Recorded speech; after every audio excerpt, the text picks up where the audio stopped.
Just go ahead and get started. Enter Gwendolyn and exit Merriman. Cecily advancing to meet her. Pray, let me introduce myself to you. My name is Cecily Cardew. Cecily Cardew, moving to her and shaking hands. What a very sweet name. Something tells me we're going to be great friends. I like you already more than I can say. My first impressions of people are never wrong. How nice of you to like me so much after we've known each other such a comparatively short time. Pray, sit down. Still standing up. I may call you Cecily, may I not? With pleasure. And you will always call me Gwendolyn, won't you? If you wish. Then that is all quite settled, is it not? I hope so. A pause, and they both sit down together. Gwendolyn. Perhaps this might not be a favorable opportunity for my mentioning who I am. My father is Lord Bracknell. You have never heard of Papa, I suppose? I don't think so. Outside the family circle, Papa, I'm glad to say, is entirely unknown. I think that is quite as it should be. The home seems to me to be the proper sphere for a man, and certainly once a man begins to neglect his domestic duties, he becomes painfully effeminate, does he not? And I don't like that. It makes men so very attractive. Cecily, Mama, whose views on education are remarkably strict, has brought me up to be extremely short-sighted. It is part of her system. So do you mind my looking at you through my glasses? Oh, not at all, Gwendolyn. I am very fond of being looked at. Is that not funny? And Gwendolyn, after examining Cecily carefully through a little glass eye, it's called a lorgnette? Lorgnette? I don't know. You are here on a short visit, I suppose? Oh, no, I live here. Really? Your mother, no doubt, or some female relative of advanced years resides here also? Oh, no, I have no mother, nor, in fact, any relations. Indeed. My dear guardian, with the assistance of Miss Prism, has the arduous task of looking after me. Your guardian? Yes, I am Mr. Worthing's ward. Oh, it is strange he never mentioned to me that he had a ward. How secretive of him. He grows more interesting hourly. I am not sure, however, that the news inspires me with feelings of unmixed delight. Rising and going to her. I am very fond of you, Cecily. I have liked you ever since I met you. But I am bound to state that now that I know you are Mr. Worthing's ward, I cannot help expressing a wish that you were, well, just a little older than you seem to be, and not quite so very alluring in appearance. In fact, if I may speak candidly, pray do. I think that whenever one has anything unpleasant to say, one should always be quite candid. Well, to speak with perfect candor, Cecily, I wish that you were fully 42 and more than unusually plain for your age.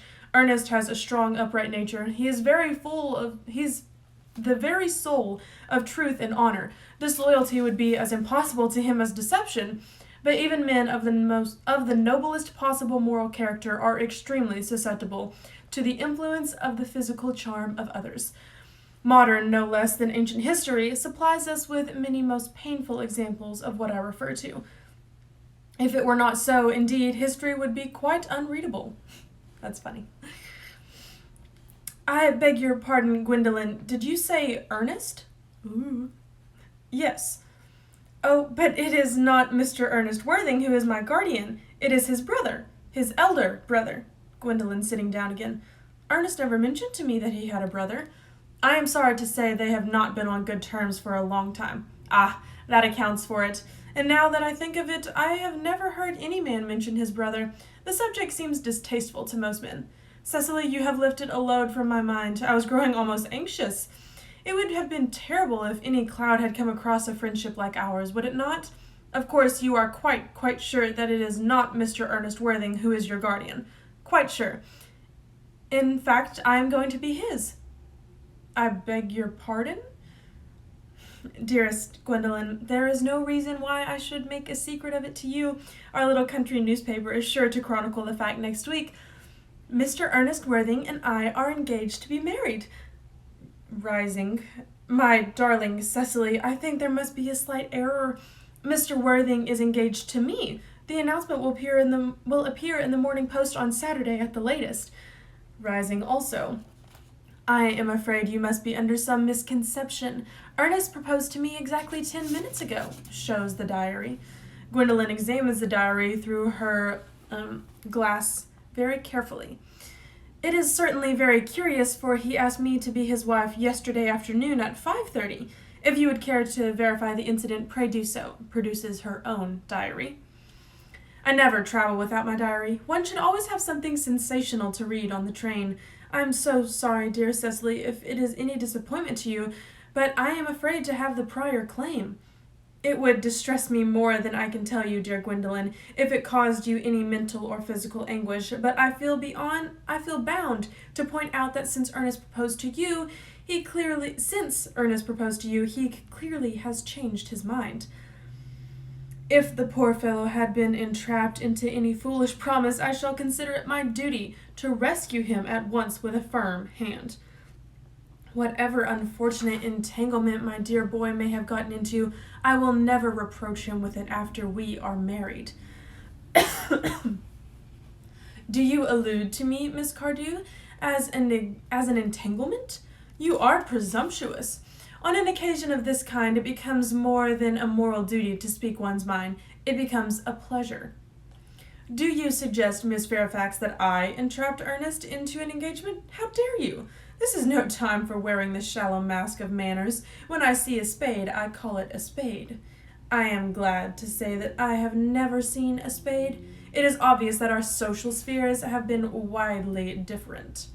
Enter Merriman, followed by the footman. He carries a salver, tablecloth, and plate stand. Cecily is about to retort. The presence of the servants exercises a restraining influence under which both the girls chafe. Shall I lay the tea here as usual, miss? Yes, as usual. Merriman begins to clear the table and lay cloth. A long pause. Cecily and Gwendolen glare at each other. Are there many interesting walks in the vicinity, Miss Cardew? Oh, yes, a great many. From the top of one of the hills, quite close, one can see 5 countries. 5 countries? I don't think I should like that. I hate crowds. I suppose that is why you live in town? Gwendolen bites her lip and beats her foot nervously with her parasol. Gwendolen, looking around. Quite a charming room this is of yours, Miss Cardew. So glad you like it, Miss Fairfax. I had no idea there was anything approaching good taste in the more remote country districts. It is quite a surprise to me. I am afraid you judge of the country from what one sees in town. I believe most London houses are extremely vulgar. I suppose they do dazzle the rural mind. Personally, I cannot understand how anybody manages to exist in the country, if anybody who is anybody does. The country always bores me to death. Ah, this is what the newspaper call agricultural depression, is it not? I believe the aristocracy are suffering very much from it at the present. It is almost an epidemic amongst them, I have been told. May I offer you some tea, Miss Fairfax? Thank you, detestable girl. But I require tea. Sugar? No, thank you. Sugar is not fashionable anymore. Cecily looks angrily at her, takes up the tongs, and puts 4 lumps of sugar into the cup. Cake or bread and butter? Bread and butter, please. Cake is rarely seen at the best houses nowadays. Cecily cuts a very large slice of cake and puts it on the tray. Hand that to Miss Fairfax. Merriman does so and goes out with footman. Gwendolen drinks the tea and makes a grimace, puts down the cup at once, reaches out her hand to the bread and butter, looks at it and finds it is cake, rises in indignation. You have filled my tea with lumps of sugar, and though I asked most distinctly for bread and butter, you have given me cake. I am known for the gentleness of my disposition and the extraordinary sweetness of my nature, but I warn you, Miss Cardew, you may go too far. Cecily, rising. To save my poor, innocent, trusting boy from the machinations of any other girl, there are no lengths to which I would not go. From the moment I saw you, I distrusted you. I felt that you were false and deceitful. I am never deceived in such matters. My first impressions of people are invariably right. That's funny because, earlier she said that she, basically loved her. It seems fine to me, Miss Fairfax, that I am trespassing on your valuable time. It seems to me, Miss Fairfax, that I am trespassing on your valuable time. No doubt you have many other calls of similar character to make in the neighborhood. Enter Jack.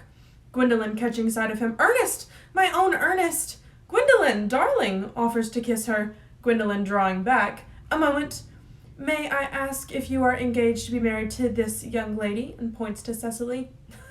To dear little Cecily, of course not. What would have put such an idea in your pretty little head? Thank you. You may. And offers her cheek. Cecily, very sweetly. I knew there must be some misunderstanding, Miss Fairfax. The gentleman whose arm at present round your waist is my guardian, Mr. John Worthing. I beg your pardon. This is Uncle Jack. Gwendolen, receding. Jack? Oh. Enter Algernon.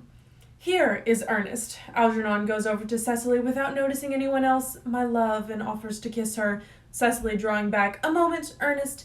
May I ask you, are you engaged to be married to this young lady? Algernon, looking around. To what young lady? Good heavens! Gwendolen? Yes, to good heavens, Gwendolen. I mean, Gwendolen. Of course not. What could have put such an idea in your pretty little head? Thank you. You may. Algernon kisses her. Gwendolen, I feel there was some slight error, Miss Cardew. The gentleman who is now embracing you is my cousin, Mr. Algernon Moncrief. Cecily, breaking away from Algernon. Algernon Moncrief? Oh! The two girls moved toward each other and put their arms round each other's waist as if for protection. Are you called Algernon? I cannot deny it. Oh! Is your name really John? And Jack, standing rather proudly. I could deny it if I liked. I could deny anything if I liked. But my name certainly is John. It has been John for years. Cecily, to Gwendolen, a gross deception has been practiced on both of us. My poor wounded Cecily, my sweet wronged Gwendolen. You will call me sister, will you not? They embrace. Jack and Algernon groan and walk up and down. Cecily, rather brightly, there is just one question I would like to be allowed to ask my guardian. An admirable idea. Mr. Worthing, there is just one question I would like to be permitted to put to you. Where is your brother Ernest? We are both engaged to be married to your brother Ernest, so it is a matter of importance to us to know where your brother Ernest is at present. Slowly and hesitatingly, Jack. Gwendolen, Cecily, it is very painful for me to be forced to speak the truth. It is the first time in my life that I have ever been reduced to such a painful position, and I am really quite inexperienced in doing anything of the kind. However, I will tell you quite frankly that I have no brother Ernest. I have no brother at all. I never had a brother in my life, and I certainly have not the smallest intention of ever having one in the future. Cecily, surprised. No brother at all? None. Gwendolen, severely. Had you never a brother of any kind? Never. Not even of any kind. I am afraid it is quite clear, Cecily, that neither of us is engaged to be married to anyone. It is not a very pleasant position for a young girl suddenly to find herself in, is it? Let us go to the garden. They will hardly venture to come after us there. No, men are so cowardly, aren't they? They retire to the garden with scornful looks. Oh, man, y'all. That was great, wasn't it?